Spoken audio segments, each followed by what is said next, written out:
এগুলো এজেন্ডা করেছি রাজনৈতিকভাবে। দেখবেন আমাদের দলের নামের মধ্যে নাগরিক কথাটা আছে।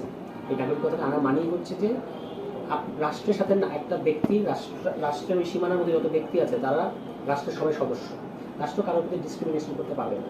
ফলে ওই নাগরিক অধিকারের জিনিসটা আমরা সামনে আনতে চাই, এবং সে কারণে জাতীয় নাগরিক পার্টি। এই কারণে আমরা নাগরিক অধিকার নিশ্চিত করে আমরা একটা কনস্টিটিউশন চাই। সংবিধানের প্রশ্নটা কিন্তু এই কারণেই আসে। এর বাইরে আমরা কালচারালি একটা বৈচিত্র্য চাই, যে এখানে বিভিন্ন ওরিয়েন্টেশনের মানুষ আছে, বিভিন্ন ধরনের মানুষ আছে, বিভিন্ন ধরনের প্র্যাকটিস আমাদের সমাজে আছে। এগুলোকে থাকার মতো একটা পরিবেশ নিশ্চিত করতে হবে। একটা ধর্মীয়ভাবে আমরা একটা সহনশীল পরিবেশ চাই, যেখানে অসাম্প্রদায়িক এবং সাম্প্রদায়িক সম্প্রীতি থাকবে। প্রত্যেক ধর্মের মানুষ পরস্পরের উৎসবগুলো আয়োজনগুলো করতে হেল্প করবে পরস্পরকে, এই ধরনের একটা ব্যাপার। অর্থনীতির ক্ষেত্রে আমরা চাই যে এখানে যে লুটপাট এবং একটা সিন্ডিকেটের অর্থনীতি আছে, মানে মাফিয়া অর্থনীতি আছে, যে যারা রাজনৈতিক ক্ষমতায় থাকে তাদের লোকেরাই আসলে অর্থনীতির বিভিন্ন জিনিসগুলোকে কবজা করে রাখে।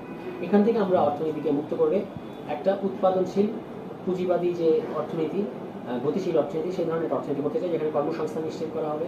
অ্যাট দ্য সেম টাইম সবাইকে আবার চাকরির পেছনে দৌড়াতে হবে না। উদ্যোক্তার সৃষ্টির জন্য রাষ্ট্র পর্যাপ্ত পরিমাণ ইনসেন্টিভ দেবে, ক্ষুদ্র এবং মাঝারি ধরনের উদ্যোক্তাদের প্রণোদনা দেবে। আমাদের বিভিন্ন ধরনের বিভিন্ন পেশায় স্কিল্ড পপুলেশন আমরা দেশের বাইরে পাঠাতে পারবো, এবং আমরা এই দক্ষিণ এশিয়া একটা মানে অর্থনৈতিক একটা হাব হতে চাই। আমাদের যে ভৌগোলিক যে অবস্থান, এটা খুবই গুরুত্বপূর্ণ।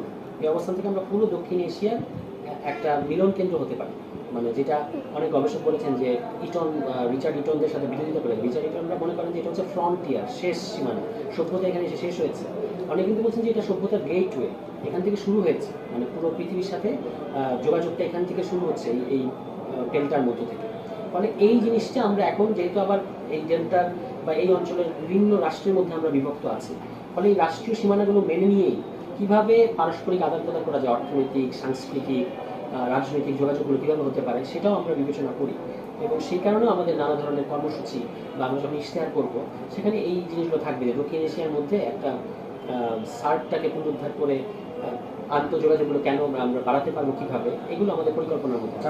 একটা রেজিলিয়েন্স প্লাস হচ্ছে ট্রান্সফরমেশন